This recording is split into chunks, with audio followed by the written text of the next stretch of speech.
Hey folks, Real Honesty with John Ritlin. I'm John Ritlin. This is the second part of my top 20 least favorite WCW wrestlers list. This is where things might get a little more vicious, a little more. They'll especially get vicious once I get to the top 10, top 8. Because there were some great wrestlers in WCW. There were some mid-card guys in WCW that didn't get utilized well. There were a lot of underutilized wrestlers. And then there were some that were just genuinely shit workers, whether it was a shit gimmick, whether it was shit talent, whether it was a shit personality, whatever. Bottom line is, I've got 15 more left, so we're just going to see where we end up after 15 minutes. So here we go. Number 15, Eric Watts. I don't know how Eric Watts is as a person. I don't know. That guy should have never gone into wrestling. Because he was fucking horrific. He was horrific in WCW, he was horrific in WWE. His time in NWA TNA wrestling might actually be the best time that he ever had. Because he was just, it's not that he wasn't a good athlete, he was a good athlete, but it's just, trying to live up to the name of Bill Watts just wasn't gonna work. I mean, Eric just didn't have that drive. And you could tell looking at him that he didn't. And his run in WCW, they paired him with just about anybody just to try to get him over, and it didn't work. It wasn't necessarily he was a bad guy. I mean, I don't know if he's a bad guy or not, but he just didn't work. He just wasn't good in the ring. He was bland in the ring. His father overshadowed him, and I mean, not even that his father, lorded over him, but just his father cast such an enormous shadow that Eric was never going to be able to escape that, especially in WCW. In WWE, he maybe had a chance, but the Techno Team 2000 thing didn't work. But his time in WCW just so forgettable. And at times, there was also times where it was unforgettable for the wrong reasons. He just didn't have it. He just didn't. Eric Watts did not have it. Just wasn't any good. He just wasn't any good. He existed on the roster for a few years, and that was it. I mean, really, it's like, there was no reason for Eric Watts to get into wrestling. I mean, from my understanding, he had a college education, was actually going to go do some great things. I think he might have been better off doing that because, unfortunately, the wrestling thing just didn't work out for him. Nothing wrong with trying it just to see if it worked, but it didn't work. It did not work, failed miserably, and the guy was just bland in the ring. Now, number 13, Big T, Ahmed Johnson, the stupid fat fuck that couldn't do anything. He couldn't do a damn thing in the ring to save his damn life. He was terrible in WWE. By the time he got to WCW, he had gained so much damn weight, it was ridiculous. And he couldn't execute the Pearl River Plunge when he first did that, the first time he did that, or at least the first time he did it on paper, he stumbled and fell over.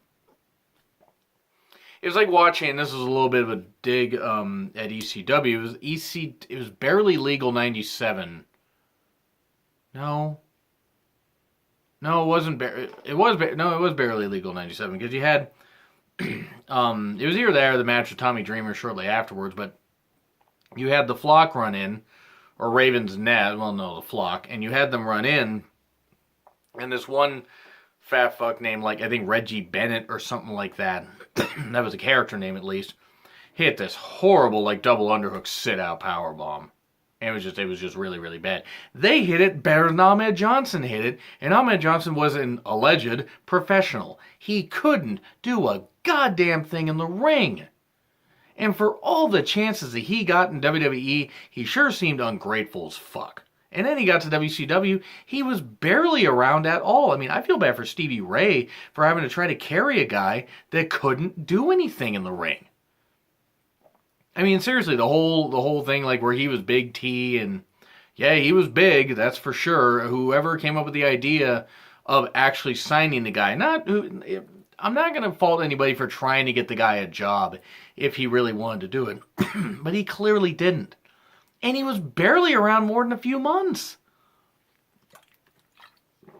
I don't know if he was around after May of 2000. He might even been gone before that. He was just fucking terrible. I mean, Ahmed Johnson was one of the biggest busts ever in wrestling. For that look and that intensity, he should have gone a lot further than he did. And he didn't. He failed miserably because he was a miserable failure. Yes, he had health issues. His kidneys. He had some injuries. It's terrible stuff happened with his kidneys. It's terrible that he had the injuries. But that's the price people pay to wrestle. Not the kidney thing. I mean, I don't want to say that much. That's an unfortunate, could be genetic, and I hope that he got that figured out. And I hope that got taken care of. But injuries were in part because he was careless with opponents. He was also careless in the ring. I mean, he was careless with himself. He would dive over the top, which was impressive for a 270, 280-pound guy to do, but he couldn't really do anything. It was like a 280-pound, it was like a really big love seat coming at you or something like that, like being lobbed over. And had about the grace of that by about 1998. He couldn't really move at that point. Yeah, Big T, Ahmed Johnson was just fucking terrible. It was a goddamn dumpster fire in the ring. Oh yeah, here's another dumpster fire, David Flair. Somebody tell me why David Flair was allowed chances besides being Ric Flair's son. Because the guy was thinner than I was at the time he got into wrestling. Like in late 98, early 99. He was thinner than me. And I was really thin in high school. I mean, I'm not huge by any stretch of the imagination, but I'm bigger than I was. But my God. He didn't look like he could whip anybody's ass. To be fair, David Flair was brought up way too soon. Way too soon. Should have been trained at least until later 99. And maybe brought in 2000. Even though he wouldn't have really done anything in 2000, 2001 in WCW, because nothing could save that, because Russo had blown it up.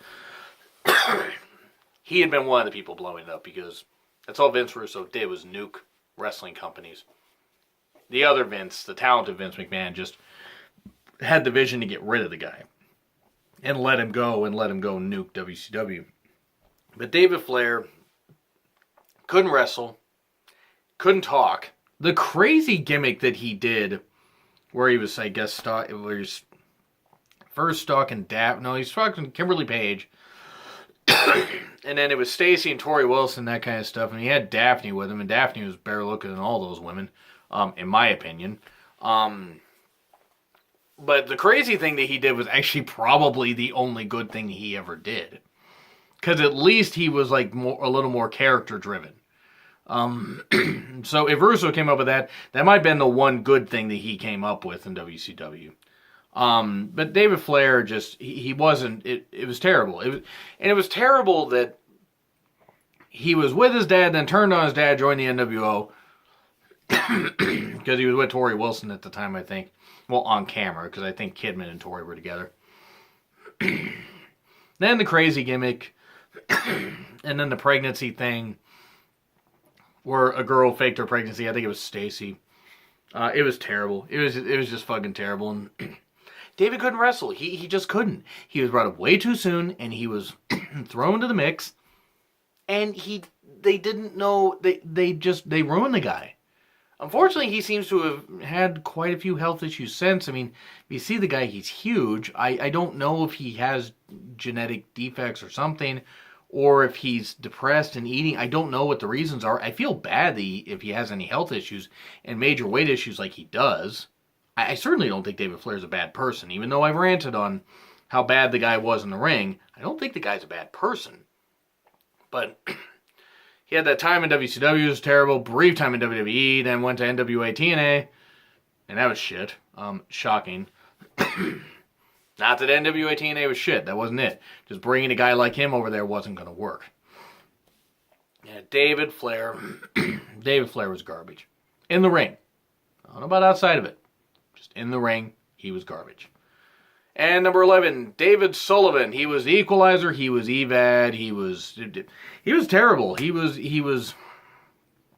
wasn't as bad as Kevin Sullivan in the ring, because David was just a lumbering oaf. I mean, and that's just how the character was presented. He wasn't any good. He was quite frankly terrible. He was terrible. The whole David Sullivan thing of being a simple-minded brother of Kevin Sullivan, who was a Hulk Hogan fan, it was bad. It was really, really bad. There isn't a ton of shit really to say about Dave Sullivan, but none of his matches were any good. Couldn't really work, or at least he couldn't work. He wasn't allowed to work in WCW. He was just, put there as a punching bag. He was not any good. Not any good. It was garbage. It was terrible. So, yeah, just David Sullivan was just bad. I mean, there's really not a ton of shit really to say. Even though I ranked David Sullivan so high, in retrospect, I maybe should have ranked him a little lower. Because I didn't have the most stuff to say about the guy. Just Dave Sullivan, just bad. And Horace Hogan. Well, he was shit. My God, Horace Hogan was shit. In the ring, again, not as a person, but just somebody, you slapped the Hogan name on him, that kind of stuff, whatever. Any relation he had to Hogan, whatever it was, it certainly didn't pass off. Horace, he could have been related to Hogan. He could have not been related to Hogan, and would have made a goddamn bit of difference. I'm just going to say that much. That's really it. Real life aside, real life mixed with wrestling, whatever. Horace Hogan was shit. I mean, my God. He was one of the 10,000 members of the NWO at one point. He, I think, was even part of the Flock before he became Horace Hogan. Just really, I mean, just why? Just why was he, I mean, I guess you needed punching bags, you needed jobbers in WCW, but it's like, they had so many guys signed, you think about the amount of money they could have saved by maybe not bringing some of these guys in. I mean, fostering young talent in the power plant and doing some good things isn't necessarily the problem. Isn't necessarily a bad thing either. It's a good thing to, have young talent, but if guys like Horace were the best ones you could get, which I don't know if they trained at the power plant or not, but guys like Horace were the best ones you could get, I mean, you should just shut the power plant down, because there were very few people, I guess, that came out of it, maybe besides Goldberg and a few others, that really were worth a damn. I mean, that's the thing about Horace. I can't think of any remarkable thing he did. I remember a lot of unremarkable things, like getting speared a bunch, or getting beat up by Goldberg, and getting beat up by any of the NWO opponents before the NWO would win. He was a punching bag like Vincent. But, Horace mattered a little more, I guess, because Vincent was just there to be the stupid punching bag. Yeah, Horace was really, really bad. I'm going to finish up with one more here. Hardcore hack, because it's Sandman, and Sandman is a garbage heap. I mean, WCW had the standards and practices thing, so they took away the cigarette and the beer, and he had the cane, he wrapped himself in barbed wire, and he was still over. I mean, he drew some good, from what I remember reading about, he drew some really, really good ratings for him, because of like the hardcore shit that he would do, because that's all he could do, because Hardcore Hack, Sandman, whatever, couldn't wrestle to save his goddamn life. And I'm not saying I can, because I certainly can't wrestle. I'm a fan. I could never, any athletic stuff I did peaked right around my time in, like, college. That's about it. But God, I mean, just Hack, it's like, he couldn't execute a suplex, he couldn't do a leg drop off the top, even though he insisted on trying to do it. He could barely hit a clothesline, barely hit a drop kick. He could swing a cane, he could swing a garbage can, he could throw a table at people, he could throw a ladder really carelessly, because he was probably inebriated half the damn time, if not all the damn time. But, honestly, what the fuck? I memean, how could somebody look at that guy, oh, that guy's great. Now, by the way, any of you guys watching, if you guys are fans of the Sandman, great. Just want to say that. If you liked his character, you found him entertaining, great. That's great. because wrestling's all about finding entertainment and all that stuff. In every facet, whether you find ECW entertaining, WCW, WWE, a mixture of all three, New Japan, Ring of Honor, GFW, even though they got to start doing more live shows. And I know that costs money. Lucha Underground, I think, is going away. But anyway, the whole point is variety. If you like variety in wrestling, great. I hated Sandman. I just hated him on TV. To me, it was an abortion in the ring. Because he couldn't work. Okay, he's a great character. Fantastic. It worked in the Attitude Era. And then they kept trying to have him come in NWA TNA, face New Jack, who's another guy that couldn't fucking work. And seriously, I mean, New Jack couldn't. He would admit it. I would think he would. I don't want to be killed by New Jack. But seriously, just hardcore hack. I mean, they did that with NWA TNA. And then they even brought him into WWE. And he looked like he'd slimmed down quite a bit. Because I think he'd either cut out beer or cut quite a bit of it down. But he was considerably trimmer than he was in WCW and even in NWA TNA. So kudos to him. But yeah, his time in WCW, hardcore shit, that's all it was. Okay, it was entertaining maybe the first time. After 2, 3, 4, 5 times, it got old. It got old to me. If you guys liked it, great. Anyway, so I ain't picking on anybody. They're fans of these guys. That's great. That'll come later in the show. For other wrestlers, if you're fans of guys. I'm kidding. You guys can be fans all you want. But yeah, just hack, hardcore hack, hate them. Anyway, that's what I gotta say. So it's my second part. Do you, the least favorite wrestlers in WCW. Do you agree? Do you disagree with what I've said so far? Like, share, comment, subscribe. Twitter link is in the description. It's been Real Honesty with John Ritlin. I'm John Ritlin. I will see you soon.